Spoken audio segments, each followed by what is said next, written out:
이펙티브 자바 아이템 2 발표 시작하겠습니다. 아이템 2에 대한 내용은 생성자가, 그러니까 빌더에 대한 내용인데, 생성자의 매개 변수가 많다고 하면은 빌더를 고려하라. 이런 내용인데요. 먼저 저희가 그 생성자의 그 종류가 있어요. 패턴의 종류가 있는데, 총 세 가지를 얘기하고 있더라고요. 첫 번째는 전충적 생성자 패턴인데 요거는 생성자를 여러 개 두는데 이 생성자가 그러니까 매개 변수의 개수가 늘어나게 되는 거예요. 이렇게 이 필드에 있는 이 매개 변수 이 필드에 있는 값이 2개, 3개, 4개, 최종적으로는 전부 다 6가지 전부 다 이렇게 매개 변수를 받는 생성자를 만드는 패턴이 있는데 요거는 딱 봐도 명확해요, 단점이. 가독성이 너무 떨어져요. 가독성이 너무 떨어지고, 그리고, 좀 불필요하죠. 이런 생성자들이 여러 개 있다는 게.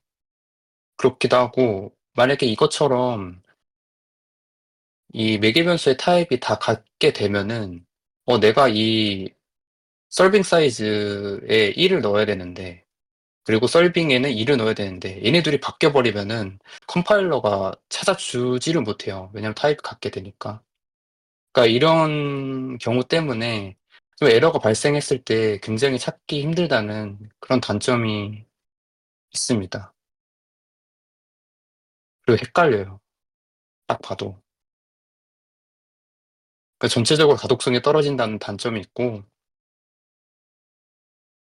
요거를 조금 보완한 게 이제 자바 빈즈 패턴이라는 게 있는데, 자바 빈즈 패턴은 생성자를 기본 생성자로 객체를 만들고 추후에 세터를 통해서 이 필요한 값을 설정하게 되는 건데, 이거에 대한 단점은 이제 세터가 있다 보니까 불변으로 만들 수 없는 이 클래스를 불변으로 만들 수 없는 단점이 있고,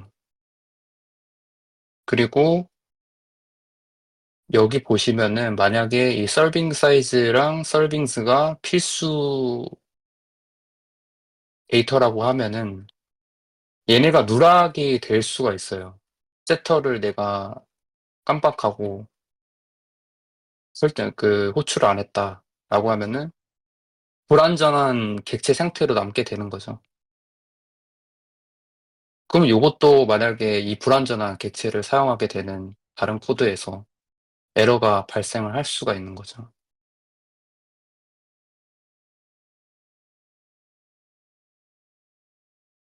그런 게 있고, 특히 얘 같은 경우는 어, 몽, 이 널 포인트 익셉션도 아니고 그냥 값이 다르기 때문에 얘도 에러가 터지면은 굉장히 골치 아파지는 것 같아요.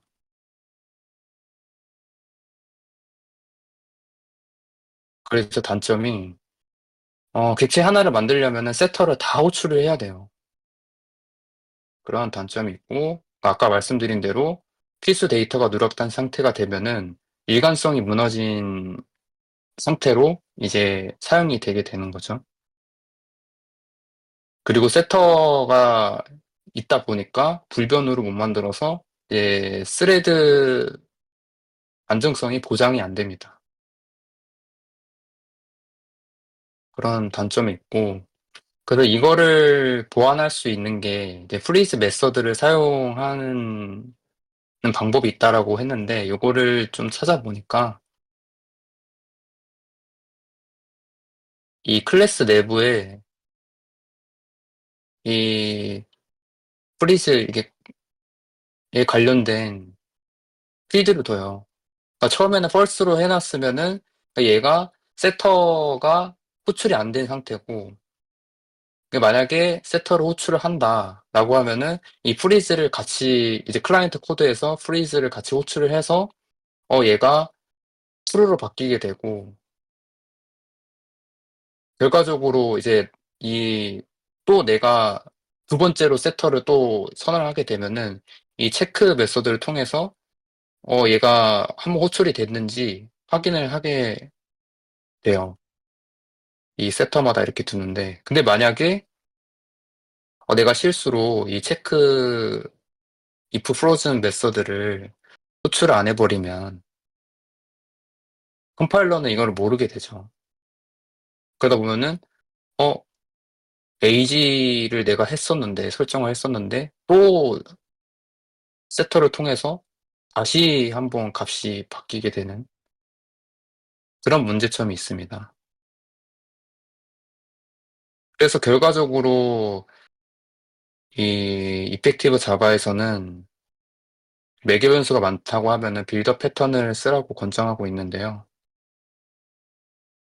이 빌더 패턴은 일단은 필수 매개 변수로 생성자를 만들고, 그리고 그 외에 이 값들은 이제 세터를 통해서 메서드 체이닝 형태로 이제 값을 세팅을 해서 객체를 만들게 되는 방법인데, 패턴인데, 그거에 대한 코드를 예시를 보여드리자면, 이런 식으로 클래스 안에 정적 클래스로 빌더라는 클래스를 둡니다. 이 서빙 사이즈랑 서빙즈는 필수 데이터고, 그래서 이 필수 데이터로 먼저 빌더 객체를 만들어요. 객체를 만들고, 이후에 나머지 데이터들은 이런 식으로 세터를 이용해서 설정을 하고, 자기 자신을 리턴함으로써 이제 메서드 체이닝 형식으로 값들을 세팅할 수 있게 됩니다. 근데 여기 안에서 뭐 유효성 검증 같은 것도 이루어져도 되고, 그리고 만약에 이렇게 참조 형태의 참조 타입의 데이터가 있다고 하면은 이제 외부랑 참조를 끊어준 다음에 설정을 해주게 되면, 값을 세팅해주게 되면은 사이드 이펙트 같은 것도 방지를 할 수 있게 됩니다. 네, 이렇게 클래스를 선언해 두게 되면은 실질적으로 클라이언트 쪽에서는 이런 식으로 필수 값을 먼저 세팅을 하고, 나머지 값들을 이렇게 체이닝 형태로 선언을 해준 다음에 최종적으로 메서드를 통해서 이 빌드라는 메서드를 통해서 객체를 생성하게 돼요. 이 장점은 뭐냐면 가독성이 좋습니다. 가독성이 좋고, 얘네가 또 불변이니까 스레드 안정성이 보장이 돼요. 그리고 아까 자바 빈즈에서의 단점이었던 이런 필수 값이 정확하게 세팅이 되다 보니까 일관성을 보장할 수 있습니다. 네. 그리고 또 그 점층적 뭐였지? 생성자 패턴인가? 그거에 비해서 이 메서드 이름을 통해서 어떤 값을 내가 넣었는지 알 수 있으니까 헷갈리는 경우가 없어요. 만약에 이 세터의 이름을 명확하게 짓는다면 헷갈릴 경우가 없습니다. 또 그 외에 빌더 패턴의 장점이 좀 가지였나? 잠시만요.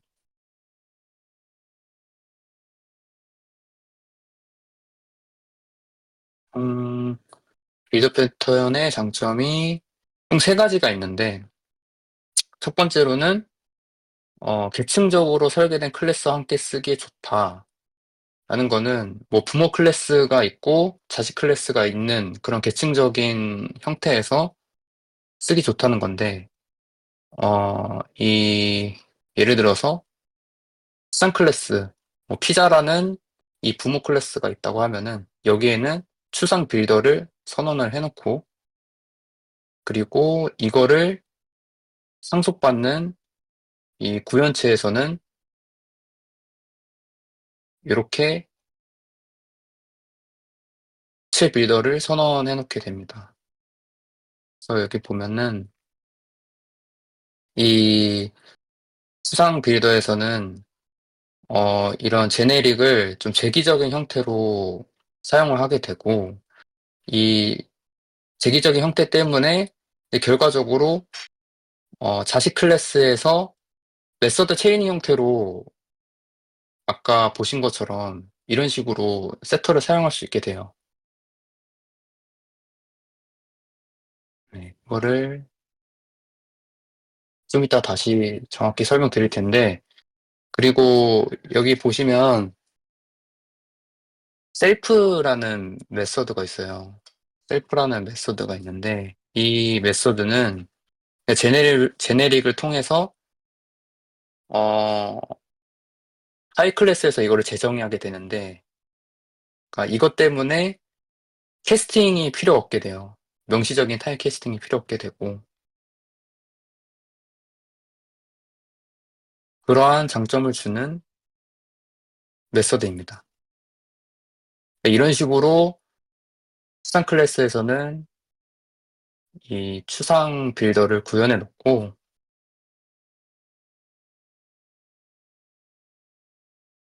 그리고 이제 이거를 상속받는 구현체에서는 구체 빌더를 구현해 놓게 되는데,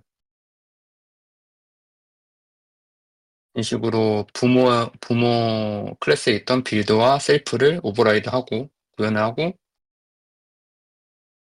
그리고 이 빌더는 사실상 명확하게 얘기하자면 ni 피자 점 빌더인데, 이게 재기적으로 쓰이다 보니까 결국에는 이 ni 피자에 선언되어 있는 메서드들을 체인이 형태로 사용할 수 있게 돼요. 이 빌더 클래스를 통해서. 그래서 여기 보면은 ni 피자 빌더가 상속할 때 그 t 자리에 ni 피자 빌더를 타입으로 넣게 되는데, 결과적으로 명확하게 보면은 요런 형태가 되는 거예요, 얘가. 그래서 이런 식으로 체이닝으로 쓸 수 있게 됩니다.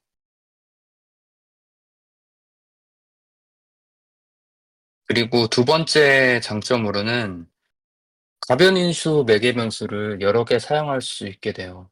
메서드마다 가변인수는 하나밖에 사용할 수 없는데, 이런 식으로 빌더를 사용하게 되면은 세터가 다 독립적으로 존재를 하기 때문에 요렇게 필요한 데이터들을 각 세터를 통해서 설정을 하니까 매개 변수도 가변인수를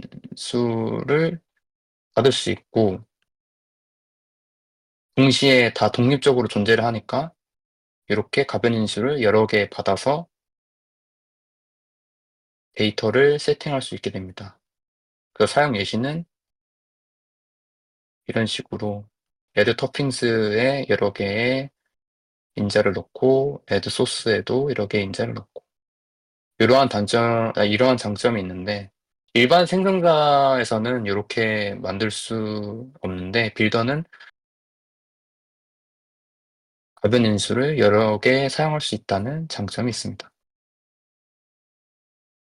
그리고 마지막으로 이제 빌더 하나로 여러 객체를 순회하면서 그 객체를 만들 수 있고,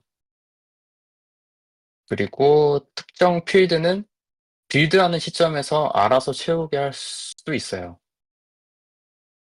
예를 들자면 오더라는 클래스가 있다고 하면 이 오더 아이디는 자동으로 증가를 하게 되는 스케이고, 그래서 이 빌더 이 정적 클래스 안에 빌드를 할 때 자동으로 증가를 시켜주게 되면은 클라이언트 쪽에서는 얘를 신경 안 써도 되게 되는 거죠.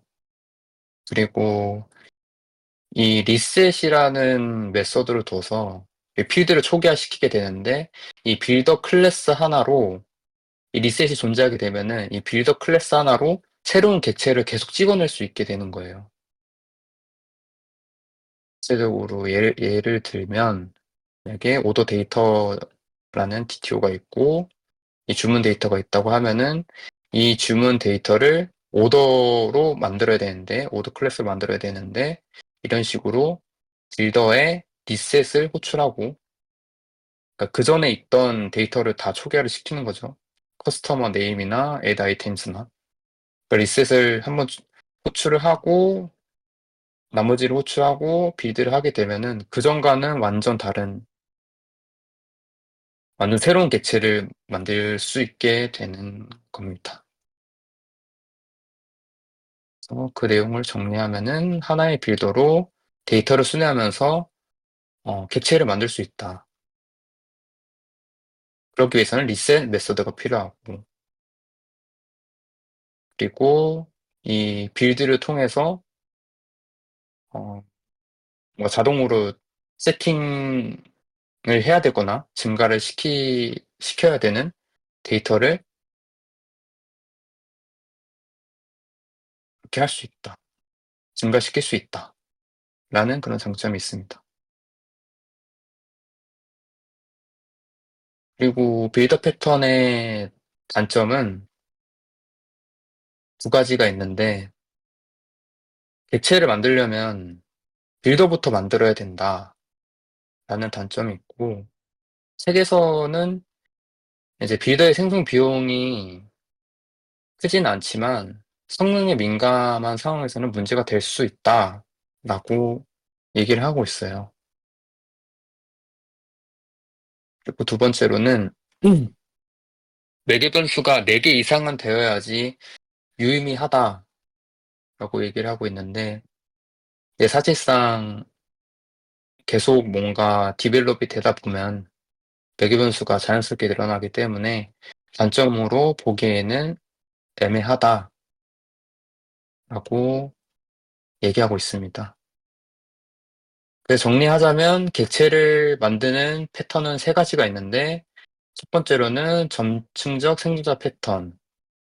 근데 얘는 가독성에 떨어지고 매개 변수가 많아지면 관리하기도 어렵고 헷갈리고 단점이 좀 많은 애고 자바 빈즈 패턴. 얘도 불변으로 만들 수 없으니까 스레드 안정성을 보장할 수 없고 그리고 필수 데이터가 누락되는 그런 형태의 객체 일관성이 깨지는 그런 문제가 발생할 수 있고 이제 마지막으로 빌더 패턴 그러니까 책에서 권장하는 패턴은 장점은 가독성이 좋고 불변으로 만들 수 있고 계층적 구조에 적합하고 여러 개의 가변 인수를 사용할 수 있고 그다음에 하나의 빌더로 여러 객체를 만들 수 있고 이 자바 빈즈와 점층적 생성자 패턴에 대한 단점을 다 보완할 수 있는 패턴입니다. 그 단점으로는 객체를 생성하려면은 빌더부터 만들어야 된다. 그리고 매개 변수가 4개 이상은 되어야지 유의미하다. 이런 단점이 있습니다. 그래서 책에서는 결과적으로 처음에는 뭐 생성자나 정적 팩터리 방식으로 구현했다가 매개 변수가 많아지면 빌드 패턴을 도입할 수 있지만 그 이전에 만들어둔 이 생성자나 정적 팩터리가 좀 도드라져 보이니까 애초에 빌더를 고려해서 빌더로 구현하는 게 나을 때가 많다라고 마무리를 하고 있어요.